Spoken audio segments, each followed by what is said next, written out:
जय। बोलो आमल की एकादशी मैया की जय। आज भक्तों आमले की एकादशी है जो 12 बजे शुरू हो गई है और कल 1 बजे समाप्त हो रही है। इसका बहुत महत्व, बहुत फल है। तो आइए हम और आप सब लोग इस कथा को श्रवण करते हैं। भगवान श्री कृष्ण ने कहा कि मैंने विजया एकादशी का माध्यम सुन लिया है। अब आप फागुन के, भगवान से युधिष्ठिर ने कहा अब फागुन शुक्ल पक्ष की एकादशी का नाम और माध्यम बताने की कृपा कीजिए। किससे कहा? भगवान कृष्ण से। किसने कहा? युधिष्ठिर ने। भगवान श्री कृष्ण बोले, महाभाग धर्मनंदन सुनो, तुम्हें इस समय वह प्रसंग सुनाता हूँ जिसे राजा मानदाता के पूछने पर महात्मा वशिष्ठ से कहा था। फागुन शुक्ल पक्ष की एकादशी का नाम आमल की एकादशी है। जो फागुन की जो आज एकादशी है उसका नाम आमले की एकादशी है। इसका पवित्र व्रत विष्णु लोक की प्राप्ति कराने वाला है। इसका जो भी व्यक्ति यदि व्रत करता है तो उसे विष्णु लोक की प्राप्ति होती है। इसलिए आमल की एकादशी का व्रत अनुष्ठान करना चाहिए। मानदाता ने पूछा, द्विश्रेष्ठ यह आमल की कब उत्पन्न हुई थी, मुझे बताइए। वशिष्ठ जी ने कहा, महाभाग सुनो, पृथ्वी पर आमल की का उत्पत्ति किस प्रकार हुई, यानी आमले की उत्पत्ति किस प्रकार हुई, मैं बताता हूँ।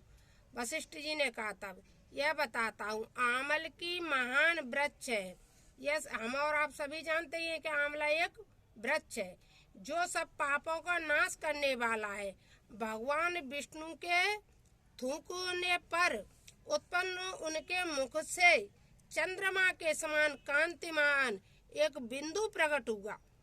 जब भगवान विष्णु ने थूका तो एक उनके थूक से कांतिमान बिंदु उत्पन्न हुआ। वह बिंदु पृथ्वी पर गिरा। उसी से आमले की यानी आमले का महान वृक्ष उत्पन्न हुआ। यह सभी वृक्षों का आदिभूत कहलाता है। जो आमला है सब वृक्षों में आदिभूत कहा जाता है। इसी समय समस्त प्रजा की सृष्टि करने के लिए भगवान ने ब्रह्मा जी को उत्पन्न किया। उन्हीं से इस प्रजाओं की सृष्टि हुई। देवता, दानव, गंधर्व, यक्ष, राक्षस, नाग तथा निर्मल अन्न कर्ण वाले महर्षियों को ब्रह्मा जी ने जन्म दिया। उनमें से देवता ऋषि उस स्थान पर आए जहाँ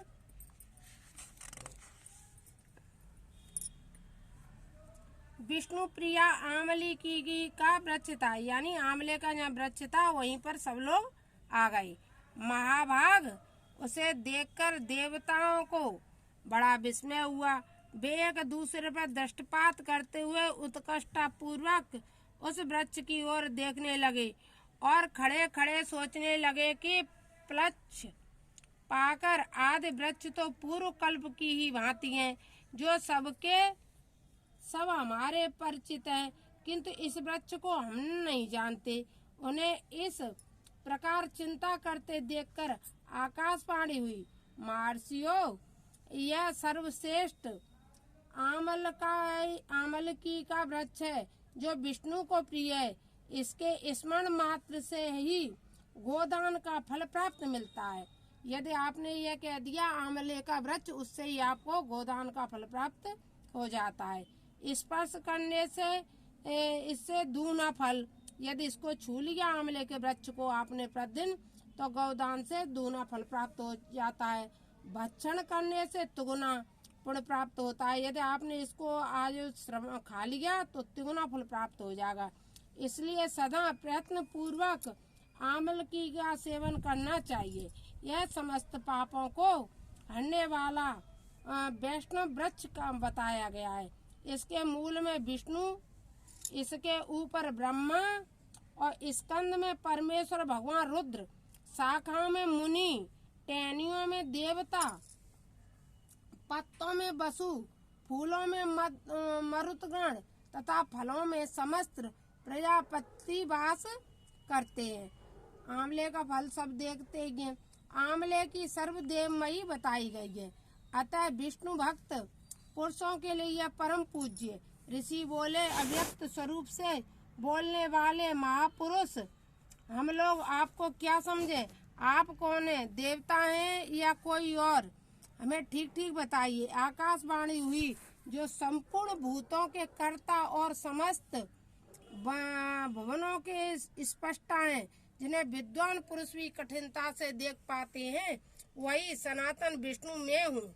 ये किसने कहा? ये आंवले के वृक्ष ने सब कुछ कहा देवताओं से।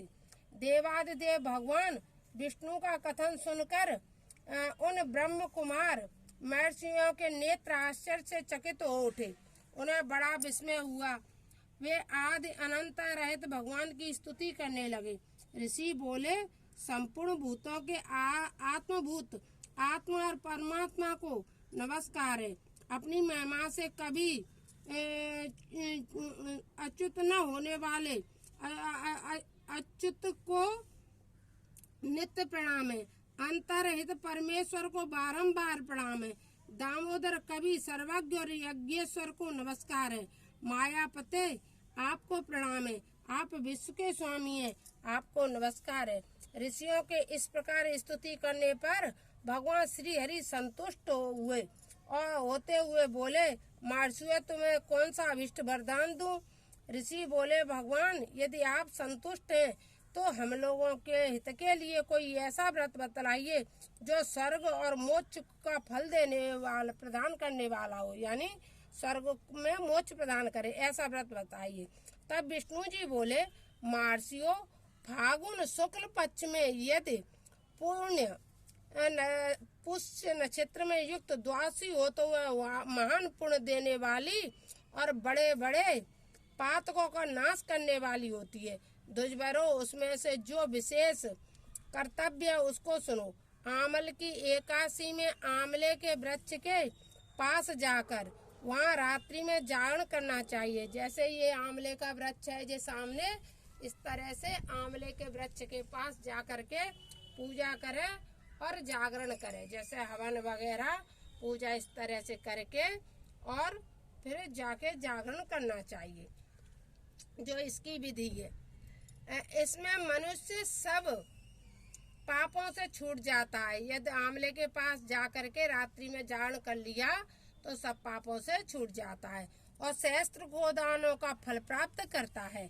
और विप्रगण, यह व्रतों में उत्तम व्रत है जिसे मैंने तुम लोगों को बताया है। ऋषि बोले, भगवान, इस व्रत की विधि बतलाइए, यह कैसे करें और कैसे पूर्ण होता है? इसके देवता नमस्कार मंत्र कौन से बताए गए हैं? उस समय स्नान और दान कैसे किया जाता है? पूजन की कौन सी विधि है तथा इसके लिए मंत्र क्या है? यह सब बताने की यथार्थ कृपा करें।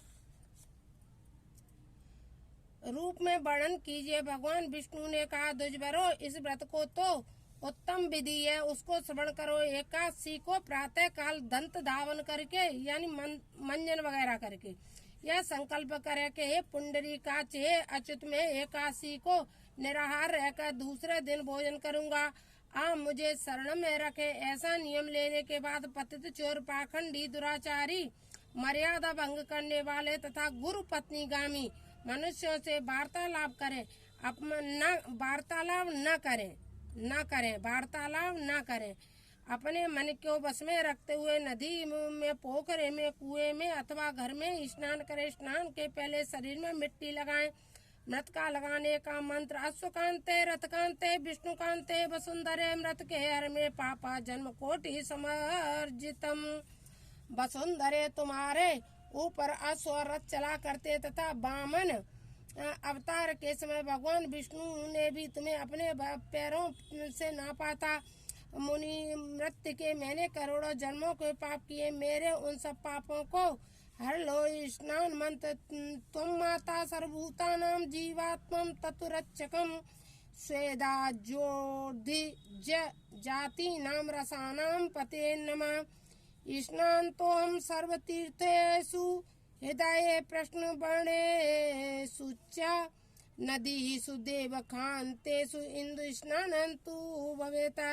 जल की अधिष्ठात्री देवी मात तुम संपूर्ण भूतों के लिए जीवन हो, वही जीवन में श्वेतमयी और अद्वितीय जाति के जीवों का भी रक्षक है। तो रसों के स्वामी तुम्हें नमस्कार है। आज मैं संपूर्ण तीर्थ कुंडों, झरनों, नदियों, देव संबंधी सरोवरों में स्नान कर चुका हूँ। मेरा यह स्नान उन उक्त सभी स्नानों का फल देने वाला हो। विद्वान पुरुषों को चाहिए कि वह परशुराम जी को सोने की प्रतिमा बनवाए। प्रतिमा अपनी शक्ति और धन के अनुसार एक या आधे माह से स्वर्ण की होनी चाहिए। स्नान के पश्चात घर आकर पूजा और हवन करे। इसके बाद सब प्रकार की सामग्री लेकर आमल के वृक्ष के पास जाए। वहाँ वृक्ष के चारों जमीन झाड़ बुहाड़ करके, चारों ओर आमले के चारों ओर जमीन झाड़ बुहाड़ करके इस तरह से शुद्ध पोत कर शुद्ध करे। शुद्ध की हुई भूमि में मंत्र पाठ पूर्वक जल से भरे हुए नवीन कलश की स्थापना करे। नवीन कलश की स्थापना करे। कलश के पंचरत्न और दिव्य गंध आदि छोड़ दे। श्वेत चंदन से उसको चर्चित करे। कंठ में फूल की माला पहनावे। कंठ में फूलों की माला पहनावे। सब प्रकार के धूप की लाज और खीलों से भर दे। यानी उसमें कुछ कलश के ऊपर पात्र रखकर उसमें इस तरह से कुछ न कुछ रख दे। फिर उसके ऊपर स्वर्ण में परशुराम जी की स्थापना करे। विश्वकाय नमः कहकर उसके चरणों की विश्व रूपेणाय नमः, विश्व रूपेणाय नमः, ये दोनों घुटनों की उग्राय नमः से, जांघों की दामोदराय नमः से, कटिभाग की पद्म भागाय नमः से, उदर की श्री बक्स धारणो नमः से, बच्च स्थल की चरण के नमः से, बाई बाँ की गादी ने नमः, दाहिनी बाँ की वैकुंठाय नमः, कंठ की यज्ञ मुखाय नमः से, मुख की विशोकाय नमः से, नाभि की वासुदेवाय नमः से, नेत्रों की वामनाय नमः से, ललाट की सर्वाय नमः से, संपूर्ण अंगों तथा मस्तक की पूजा करनी चाहिए। यही पूजा के मंत्र। तदंतर भक्ति पूर्वक चित्त में शुद्ध फल के द्वारा देवादेव परशुराम को अर्घ प्रदान करे। अर्घ के मंत्र इस प्रकार है। नमस्ते देव देव जगदांग, नमोस्तते ग्रहणार्थमिमं दत्त मामलक्ष्यायुतं हरे। देव देवेश्वर जगदग्निनंदन श्री विष्णु स्वरूप परशुराम जी, आपको नमस्कार है। नमस्कार है। आंवले के फल के साथ दिया हुआ मेरा यह अर्घ ग्रहण किए। तदंतर भक्ति युक्त चित्त से जागरण कर नृत्य, संगीत, वाद्य, धर्म, उपाख्यान तथा श्री विष्णु संबंधी कथा वार्ता आदि के द्वारा वह रात्रि व्यतीत करे। उसके बाद भगवान विष्णु के नाम ले लेकर आमल की का वृक्ष की परिक्रमा 108 बार या 28 बार करे। फिर सवेरा होने पर श्री हरि की आरती करे। ब्राह्मण की पूजा करके वहाँ की सभी सामग्री उसे निवेदन कर दे। परशुराम जी के कलश, 2 वस्त्र, जूता आदि सभी वस्तुएं दान कर दे। और यह भावना करे कि परशुराम जी के स्वरूप से भगवान विष्णु मुझ पर प्रसन्न हो। तत्पश्चात आमले की क्या स्पर्श करके उसकी प्रदक्षिणा करे और स्नान करने के बाद विधि पूर्वक ब्राह्मणों को भोजन करावे। तदंतर कुटुंबियों के साथ बैठकर स्वयं भी भोजन करे। ऐसा करने से जो पुण्य होता है वह सब बतलाता हूँ, सुनो। संपूर्ण तीर्थों के सेवन से पुण्य फल प्राप्त होता है तथा सब प्रकार के दान देने से फल मिलता है। वह सब उपयुक्त विधि के पालन से सुलभ होकर समस्त यज्ञों की अपेक्षा अभी अधिक फल मिलता है। इससे तनिक भी संदेह नहीं है। यह व्रत सब व्रतों में उत्तम है जिसका मैंने तुमसे पूरा वर्णन किया है। वशिष्ठ जी कहते हैं, महाराज इतना कहकर देव देवेश्वर भगवान विष्णु वही अंतर ध्यान हो गए। तत्पश्चात उन समस्त महर्षियों ने युक्त व्रता का पूर्ण रूप से पालन किया। नरश्रेष्ठ, इसी प्रकार तुम भी इस व्रत का अनुष्ठान करना चाहिए। भगवान श्री कृष्ण कहते हैं, ये दुष्ट, यह दुर्लभ व्रत मनुष्यों को सब पापों से मुक्त करने वाला है। बोलो एकादशी मैया की जय, बोलो अमले की एकादशी की जय।